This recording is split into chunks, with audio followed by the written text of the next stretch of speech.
विधानसभेमध्ये अजित पवार आणि नाना पटोलेंमध्ये खडाजंगी झाल्याचं पाहायला मिळतंय। अधिवेशन विदर्भामध्ये, पण विदर्भाला न्याय दिला नसल्याचा आरोप आणि टीका नाना पटोलेंनी केली आहे। तर कारण नसताना सरकारला बदनाम करण्याचा प्रयत्न केला जात असल्याचं म्हणत अजित पवार यांनी नाना पटोलेंना प्रत्युत्तर दिलंय। अधिवेशन आहे, आता विदर्भाची चर्चा आम्ही पण केली, आता तिकडून पण ठराव आहे 293 चा। अध्यक्ष महाराज त्याच्यावरही असंच शेवटच्या दिवशी आणि आता अंतिम आठवडा प्रस्ताव आहे, एक दिवस तरी वाढवा अध्यक्ष महाराज। विदर्भाला न्याय देऊन जाणार का नाही, घोषणा देऊन जाणार, बॅकलॉग संपला म्हणतात। खरं तर विरोधी पक्षाला ज्यावेळेस आजच्या कामकाजामध्ये अंतिम आठवडा प्रस्ताव टाकला त्याच वेळेस कळायला पाहिजे होतं, त्याच वेळेस त्यांनी सांगायला पाहिजे होतं अंतिम आठवडा प्रस्ताव आज घेऊ नका, तो नंतर घ्या।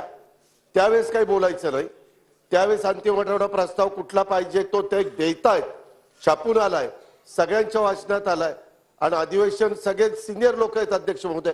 कारण नसताना याच्यामध्ये सरकारला बदनाम करण्याचा प्रयत्न चाललाय।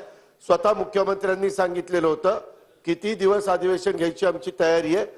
जवळपास जे महत्त्वाचे विषय होते, धानाला बोनस असेल, बाकीचं जे अवकाळी पाऊस असेल, गारपीट असेल, ह्याला मदत करण्याच्या बद्दलचा असेल, किंवा जो आता एक महत्त्वाचा विषय सध्या राज्यामध्ये मराठा आरक्षण आणि त्याच्याबद्दल ओबीसी समाजाच्या संदर्भातली देखील भूमिका, ही जी काही चर्चा चाललेली आहे त्याला पण विस्तृत उत्तर अध्यक्ष महोदय तासभरापेक्षा जास्तीचं उत्तर दिलंय। आणि तुम्ही आरक्षणाची देण्याची प्रक्रिया जे कायद्यानुसार देतोय त्याला जातीनिहाय जनगणनाच हा पर्याय अध्यक्ष महाराज, पर्याय हा एकच आहे अध्यक्ष महाराज, त्याच्यावरचा एक उल्लेख केला नाही अध्यक्ष महाराज।